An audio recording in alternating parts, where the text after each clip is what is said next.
Welcome back to the Nanaimo Now channel. I'm your host, Guilao60, and I retired back in 2014. My wife and I sold everything in Saskatchewan that we had, and we, right down to 2 suitcases, we picked up and we buggered off to mainland China. And then we come back 8 years later, and Canada is not the same country as what we left. You used to be able to get a family doctor. You used to be able to afford a home. You used to be able to not have 8.1% inflation. Kids could leave home and go and afford to rent an apartment. They could save up and they could put a down payment on a home. They could do a lot of things that you can't do now here in Canada. And because I hadn't been around Canada for, well, since the Liberals got in 2015, I left in 2014, came back every once in a while for a couple months here, a couple months there. But basically, I was out of the country, and I really didn't watch it.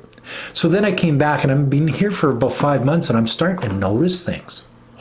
Oh, holy smokes.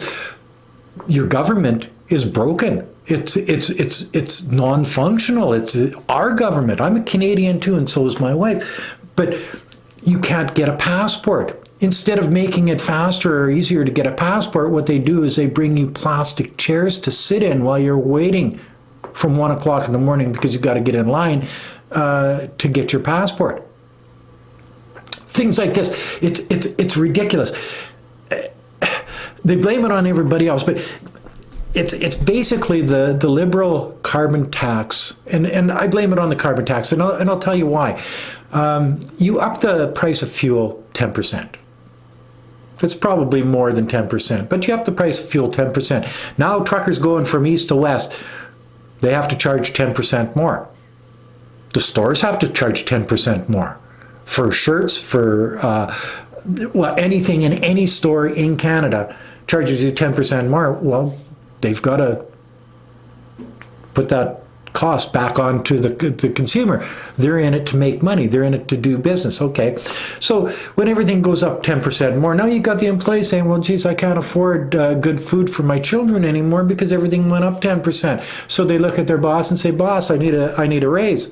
And the boss says, yeah, okay, I'll give you a raise. And then the boss turns around and says, well, I can't take this hit. I've got to up. This is basic economics. I got to up the cost of my goods in my store this much to pay my employees for, you know, and this goes on and on and on around in a big circle.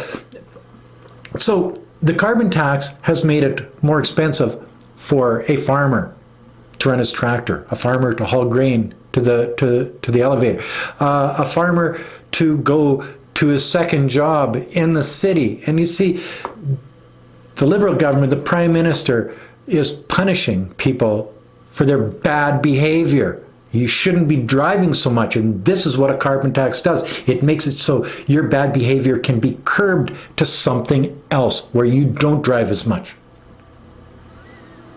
Seriously, you don't believe me? Watch this. But will Canadians expect to pay higher fuel prices with the carbon taxes? I think one of the things we've seen across the country is that the incentives that come from better choices,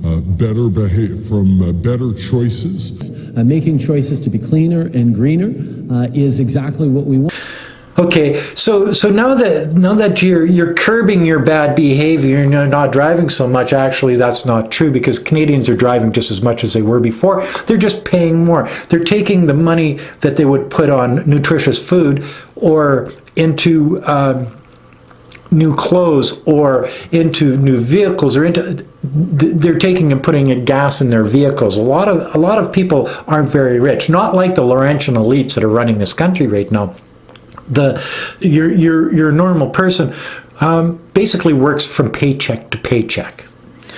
They can't afford to take a whole bunch of time out of their day and bitch and complain and whine and cry about how expensive things are getting because they've got to go to work, and they've got to work 10, 12 hours a day to make ends meet so they can feed their kids, so they can put gas into their vehicles. And not everybody lives around where a bus depot is, where you can take a bus downtown. A lot of people live in rural Canada, and they have to drive to the city because that's where their job is. Or they're in the suburbs, and they got to drive downtown because that's where their jobs are. So punishing people for driving is like an elite with their thumb on your throat and saying, well, you have to change because we know better than you do, and this is how we're going to make you change the way you do things by charging you more. So there's a penalty. They're penalizing you. Okay, well, that's good. And then during the pandemic, free money for everybody. It's pandemic's fault, not the government's fault. Pandemic's fault. We have to keep people with money in their pockets. And more money, supply and demand. Guys, you know the supply and demand thing where, if you got lots of money, people will pay more for that because that's just the way it is, because there's more money out there. It's the same thing with the farmers. When they're paying 10% more, here's another one. Now they're thinking, well, no, they're not thinking. They're making it happen where farmers need to use 30% less fertilizer by 2030. Food is expensive right now. What happens when there's 30% less food to be sold on the market in Canada here? Because you take 30% of the fertilizer away, you're going to get 30% less yield. Ask your local farmer. This is not a good thing. So they're making everything more expensive. 8.1% inflation rate here the other day. By Jesus, boy, I'm telling you, that's a kick in the crotch, isn't it? So as everything's getting more expensive, they don't care. They've got lots of money. They're making your fuel more expensive. That makes everything more expensive. They're giving money away, and then that's got to end too. Well, it has ended, but now people are in trouble because mortgage rates are going up. Inflation, the Bank of Canada, and the Liberals say it's the Bank of Canada's fault. They're supposed to keep between 2 and 3%. And the Bank of Canada's look at them and say, oh, they're the ones that put in the carbon tax. They're the ones that had all of this free money. They're the ones that are causing the inflation. These guys, the politicians, and they don't care. They want it more expensive for you. They want you to have to pay more for your gas. They want you to be under the thumb. So I'd get into all this freedom and taking your freedoms and rights away and shit like that, but it's even worse than that. You can't find a family doctor. There's a lady on Vancouver Island here that put an ad in the paper. Husband's 82 years old. He needs his meds. His prescriptions, 8 of his prescriptions ran out of 10. If he doesn't have his meds, he'll die. No family doctor can't get in to see a doctor. Walk-in clinics, you can't get in to see a walk-in clinic. There's not enough doctors available. She took out an ad in a paper begging a doctor to contact her so that she could get her husband's prescriptions refilled so he wouldn't die. That's how bad it is. You can't get passports. Inflation's through the roof. Interest rates are going up. People with mortgages, when they bought these expensive homes, they're saying, oh no, my gas is more, my food is more, my clothing's more, my mortgage is more. Like, where does it end? And you expect your government to fix this when you can't even get you a passport, just a plastic chair? You know what I mean? And all of this has happened in the last 7 years. I retired 8 years ago, but, okay, let's say the 8 years. Have you seen how much money Canada owes? Holy smokes. And now you got to pay the interest on that, and it's a higher interest rate. And you can't see a family doctor. You can't afford a home. Some people will never afford a home. The government isn't doing, they failed on everything that they're supposed to do. And then they blame it on the Russian-Ukraine war. They blame it on the pandemic. They blame it on Stephen Harper. I know Stephen Harper hasn't been around for 7 years, but they still blame it on Stephen Harper. So where does this all end? You can't vote them out until 2025 because the NDP are sort of propping them up. in some weird, demented type of love thing that Jagmeet Singh and Little Potato, which the Chinese call Justin Trudeau, Little Potato. Trudeau is potato, and Xiao is little potato, because Daddy was big potato, Pierre. And you notice that we didn't have inflation and high interest rates until Justin Trudeau got in.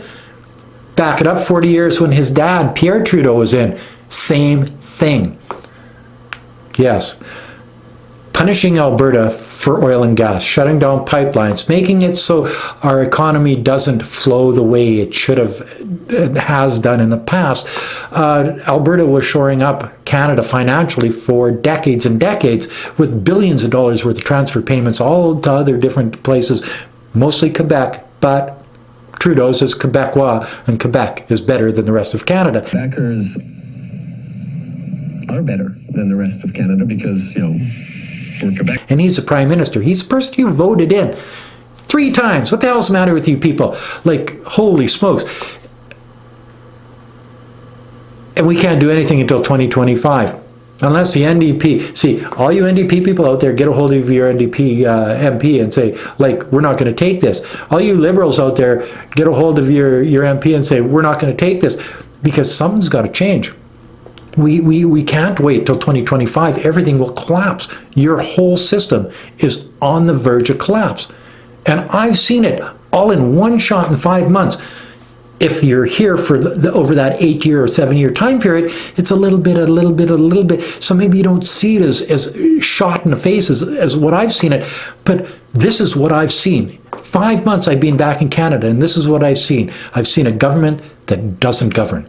I've seen a government that penalizes its citizens. I've seen a government that brought an emergency act for a couple of truckers. Come on, like seizing people's bank accounts without due process, trampling an old lady with horses, the RCMP in Ottawa. I've seen, you know, I'm not saying that the convoy was the smartest thing, or whether, you know, they're fighting for their freedoms, or they just they were pissed off because of pandemic and masks and all this other. That's irrelevant. Your government is screwed. Your government isn't doing its job. It's just not working, guys. Anyway, that's my rant for the day. I just figured I'd get it off my chest because that's what I do. Because this is a hobby for me. I enjoy doing this stuff, and that's my video for today from the Nanaimo Now channel here in Nanaimo, British Columbia, on Vancouver Island. Like, comment, subscribe, push that share button. Don't forget to resubscribe. Don't forget to hit the bell. And thanks for watching. Peace out. Bye now.